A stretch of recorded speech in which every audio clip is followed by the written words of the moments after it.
देश में stock market की तरफ लोगों की दिलचस्पी तेजी से बारिश रही है। शेयर बाजारों में लोगों का रुझान बढ़ाने के बीच मार्केट में रजिस्टर्ड निवेशकों की संख्या 11 करोड़ के करीब पहुंच गई है।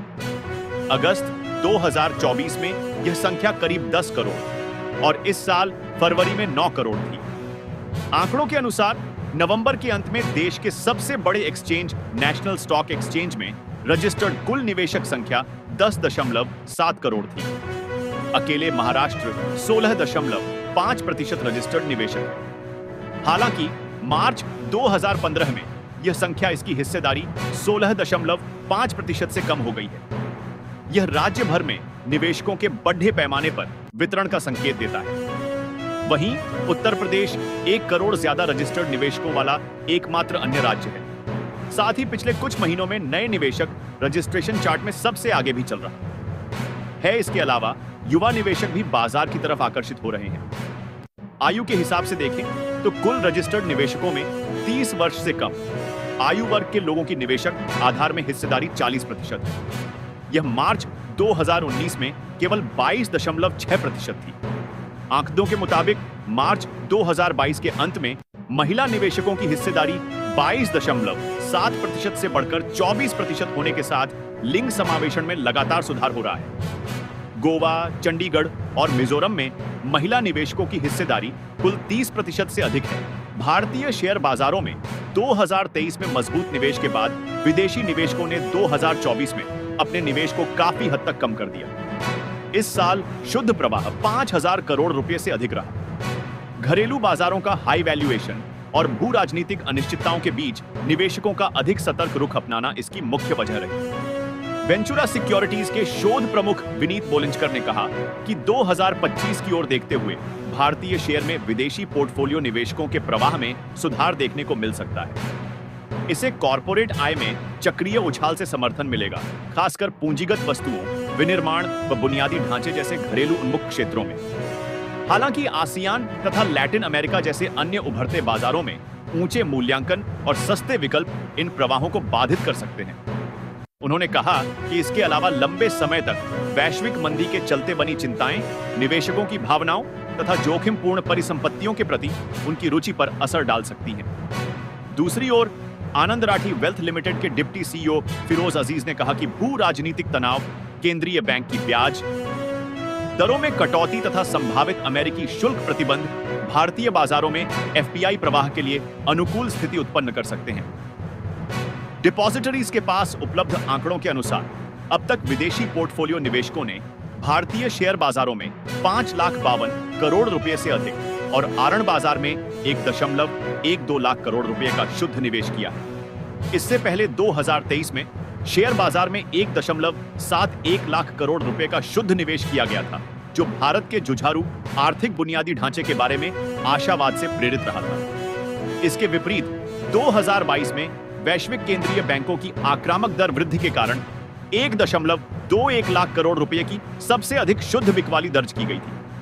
हालांकि इससे पहले 3 वर्षों 2019, 2020 तथा 2021 में एफपीआई ने निवेश किया था। वर्ष 2024 में जनवरी, अप्रैल, मई, अक्टूबर और नवंबर महीनों में एफपीआई बिकवाल रहे। 2024 में एफपीआई प्रवाह में भारी गिरावट वैश्विक तथा घरेलू कारकों के कारण हुई। मॉर्निंग स्टार इन्वेस्टमेंट के मैनेजर रिसर्च के एसोसिएट डायरेक्टर हिमांशु श्रीवास्तव ने कहा कि भारतीय शेयर बाजार में कम निवेश मुख्य रूप से ऊंचे मूल्यांकन के कारण हुआ, जिससे निवेशकों ने आकर्षक मूल्य वाले चीनी शेयर बाजार में निवेश किया। इस बदलाव को चीन द्वारा आर्थिक वृद्धि को बढ़ावा देने के लिए शुरू किए गए प्रोत्साहन उपायों की श्रृंखला से और बढ़ावा मिला, जिससे उसके शेयर बाजार में तेजी से आकर्षण बढ़ा।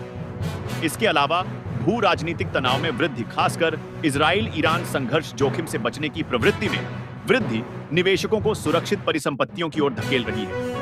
उन्होंने कहा कि अमेरिकी राष्ट्रपति चुनाव से पहले सतर्कता तथा इस साल की 100 आधार अंकों की कटौती के बावजूद अगले साल अमेरिकी फेडरल दरों में कम कटौती की चिंताओं ने धारणा को और कमजोर कर दिया। ग्रोथ इन्वेस्टिंग के स्मॉल कैप प्रबंधक एवं संस्थापक नरेंद्र सिंह ने कहा कि घरेलू मोर्चे पर उच्च मूल्यांकन, सितंबर तिमाही के लिए कमजोर कॉर्पोरेट आय, दिसंबर के लिए कमजोर परिणामों की आशंका, बढ़ती मुद्रास्फीति, धीमी सकल घरेलू उत्पाद वृद्धि और कमजोर रुपये जैसे कारकों ने निवेशकों के विश्वास को कम कर दिया है। हालांकि अस्थिरता के बावजूद एफपीआई ने दिसंबर में पुनरुद्धार के संकेत दिए। अब तक शुद्ध प्रवाह 20,77,000 करोड़ रुपए से अधिक रहा है, जो भारतीय शेयर बाजारों में नए सिरे से बढ़ती रुचि का संकेत है। भारत की फार्मा इंडस्ट्री के वित्त वर्ष 2025 से 26 में 9 से 11% की दर से बढ़ने की संभावना है। प्राइस इंक्रीज और घरेलू बाजार में नए प्रोडक्ट्स के साथ रेगुलेटेड मार्केट से मांग में वृद्धि से इंडस्ट्री में यह ग्रोथ देखने को मिल सकती है। इसके अलावा केंद्र सरकार ने मेक इन इंडिया को बढ़ावा देने के लिए फार्मा इंडस्ट्री के लिए पीएलआई योजना भी शुरू की है। इसमें 18 से 20% आयातित दवाओं का निर्माण स्थानीय स्तर पर किया जा सकता है। ब्रोकरेज फर्म मोतीलाल ओसवाल का मानना है कि हॉस्पिटल्स में बेड्स की संख्या और ऑक्यूपेंसी में वृद्धि से फार्मा इंडस्ट्री के प्रॉफिटेबिलिटी में सुधार आएगा। ब्रोकरेज ने फार्मा हेल्थ केयर क्षेत्र से 5 शेयरों की एक लिस्ट भी तैयार की है, जिन्हें इंडस्ट्री में मजबूत ग्रोथ से सबसे ज्यादा फायदा मिल सकता है। मैनकाइंड एरेक्स प्रिस्क्रिप्शन बिजनेस में इंडस्ट्री की तुलना में बेहतर ग्रोथ रेट प्रदान करना जारी रखा है। शानदार पोर्टफोलियो और क्रॉनिक थेरेपी में बेहतर एग्जीक्यूशन से कंपनी को सपोर्ट मिलने की संभावना है। मैनकाइंड का शेयर पिछले 1 महीने में 14% से ज्यादा चार्ज गया है, जबकि बीते 1 साल में स्टॉक ने 50.66% का रिटर्न दिया है। स्टॉक का 55वीं हाई 3,050 रुपये और लो 1,910 रुपये है।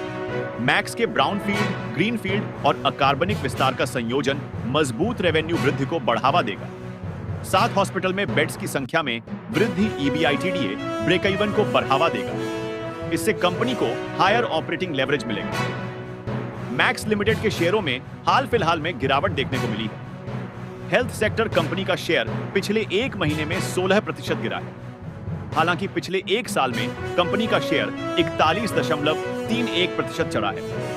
कंपनी ने अमेरिकी जेनरिक सेगमेंट में स्पेशल प्रोडक्ट्स को शामिल करने, डोमेस्टिक फॉर्मुलेशन सेगमेंट में इंडस्ट्री के बेहतर प्रदर्शन और उभरते बाजारों में अलग अलग प्रोडक्ट लॉन्च के साथ कमाई में वृद्धि करके दिखाई है। कंपनी का शेयर पिछले 1 महीने में 4.75% चढ़ा है, जबकि 1 साल में इसने 71.3% का रिटर्न दिया है। कंपनी अगले 2-3 वर्षों में अपनी मजबूत कमाई की गति बनाए रखने के लिए कई मोर्चों पर काम कर रही है। दवा कंपनी अमेरिकी बाजार में उत्पादों का फिर से लॉन्च करने और अपनी साइट के साथ साथ यूनिकेम साइटों के जरिए नई प्रोडक्ट्स पर फोकस कर रही है। इप्का लैब्स स्टॉक का प्रदर्शन पिछले 1 महीने में लगभग सपाट रहा है। हालांकि बीते 1 साल में शेयर 49.23% चढ़ा है। ब्रोकरेज का मानना है कि पीरामल फार्मा अपनी मजबूत क्षमताओं से फायदा उठाने के लिए तैयार है। इसके अलावा यह एक स्थापित वैश्विक नेटवर्क के जरिए सीएचजी सेगमेंट में अपनी पेशकश बढ़ा रही है। ब्रोकरेज ने उम्मीद जताई है कि कंपनी का पीएटी FY24 में 56 करोड़ से बढ़कर FY26 तक 700 करोड़ रुपए तक पहुंच जाएगा। पीरामल फार्मा ने भी बाजार में अच्छा परफॉर्मेंस दिया है और पिछले 1 साल में कंपनी के स्टॉक में 81.171% बढ़त देखने को मिली है। भारतीय स्टॉक एक्सचेंज, BSI और NSI क्रिसमस के अवसर पर बुधवार को कारोबार के लिए बंद रहेंगे। यह साल में 2024 में शनिवार रविवार के अलावा शेयर बाजार की आखिरी छुट्टी है। यूके, यूएस और यूरोप समेत ज्यादातर वैश्विक बाजार भी आज बंद रहेंगे। नेशनल स्टॉक एक्सचेंज और BSI में बुधवार को स्टॉक, डेरिवेटिव और सिक्योरिटीज लैंडिंग और बोरोइंग सेगमेंट में कोई व्यापार या निपटान नहीं होगा। इसके अलावा करेंसी और कमोडिटी बाजार भी बुधवार को बंद रहेंगे। शेयर बाजार में कारोबार गुरुवार को फिर से शुरू होगा। भारतीय बाजारों के लिए अगली छुट्टी अब 26 फरवरी 2025 को महाशिवरात्रि के अवसर पर होगी। भारतीय शेयर बाजार में सोमवार से शुक्रवार सुबह 9 बजे से दोपहर 3 बजे तक कारोबार चलता है। नियमित कारोबारी दिनों में सुबह 9 बजे से सुबह 9 बजे तक प्री ओपन सेशन भी होता है। शनिवार और रविवार को बाजार बंद रहता है। बता दें कि 25 दिसंबर 2024 को मल्टी कमोडिटी एक्सचेंज पूरी तरह से बंद रहेगा और सुबह और शाम दोनों सेशन कारोबार के लिए बंद रहेंगे। इसी तरह भारत का सबसे बड़ा कृषि commodity exchange national commodity and derivatives exchange बंद रहेगा। Benchmark equity index BSI Sensex और NSI निफ्टी 50 मंगलवार को लगभग सपाट बंद हुए। दिन के हाईएस्ट स्तर 78,887.36 को छूने के बाद 30 शेयरों वाला सेंसेक्स नीचे फिसल गया और अपने पिछले बंद से 67.30 अंक या 0.9% की गिरावट के साथ 78,472.87 पर बंद हुआ। NSE निफ्टी 50 अपने पिछले बंद से महज 25.8 अंक या 0.1% की गिरावट के साथ 23,727.65 पर बंद हुआ। इंडेक्स ने आज 23,867.65 से 23,909.65 के दायरे में कारोबार किया। Workplace solutions company Indiqube Spaces Limited ने इनिशियल पब्लिक ऑफरिंग के जरिए 850 करोड़ रुपए जुटाने के लिए कैपिटल मार्केट रेगुलेटर सेबी के समक्ष प्रारंभिक दस्तावेज दाखिल किए हैं। भारतीय प्रतिभूति एवं विनिमय बोर्ड के समक्ष मंगलवार को आईपीओ दस्तावेज दाखिल किए गए। बेंगलुरु स्थित कंपनी का आईपीओ 750 करोड़ रुपए के फ्रेश इश्यू और 100 करोड़ रुपए तक के शेयरों की बिक्री पेशकश का संयोजन होगा। इंडिक्यूब स्पेसेस ने नए इश्यू से हासिल फंड में से 462.6 करोड़ रुपए की राशि का इस्तेमाल नए केंद्रों की स्थापना के लिए, 100 करोड़ रुपए आड़ भुगतान के लिए और इसका एक हिस्सा सामान्य कॉर्पोरेट उद्देश्यों के लिए करने रखने का प्रस्ताव किया है। अगर आप किसी आईपीओ में दांव लगाने की सोच रहे हैं तो आपके लिए काम की खबर है। अगले सप्ताह एक और कंपनी का आईपीओ निवेश के लिए ओपन हो रहा है। यह इस साल का अब तक का आखिरी आईपीओ है। यह इश्यू इंडो फार्म इक्विपमेंट का है। कंपनी का यह आईपीओ 31 दिसंबर को खुलेगा। निवेशक इस इश्यू में 2 जनवरी तक दांव लगा सकते हैं। इसका प्राइस बैंड 204 से 215 रुपए प्रति शेयर तय किया गया है। एंकर निवेशक 30 दिसंबर को शेयरों के लिए बोली लगा सकेंगे। investorgain.com के मुताबिक ग्रे मार्केट में कंपनी के शेयर 50 रुपए प्रीमियम पर उपलब्ध है, यानी कि लिस्टिंग पर यह शेयर करीबन 24% तक का मुनाफा करा सकता है। संभावित लिस्टिंग कीमत 265 रुपए है। इंडो फार्म इक्विपमेंट के आईपीओ में 86 लाख इक्विटी शेयरों का नया निर्गम और 35 लाख इक्विटी शेयरों की बिक्री पेशकश OFS शामिल है। कंपनी आईपीओ से जुटाई गई फंड का इस्तेमाल क्षमता विस्तार, कर्ज चुकाने और कंपनी की NBFC अनुषंगी कंपनी बरोटा फाइनेंस में निवेश के लिए करेगी। बता दें कि इस साल हुंडई मोटर इंडिया से लेकर स्विगी तक के कंपनियों ने आईपीओ के जरिए रिकॉर्ड 1.6 लाख करोड़ रुपए की राशि जुटाए हैं। माना जा रहा है कि अगला साल भी आईपीओ के लिए काफी अच्छा रहेगा।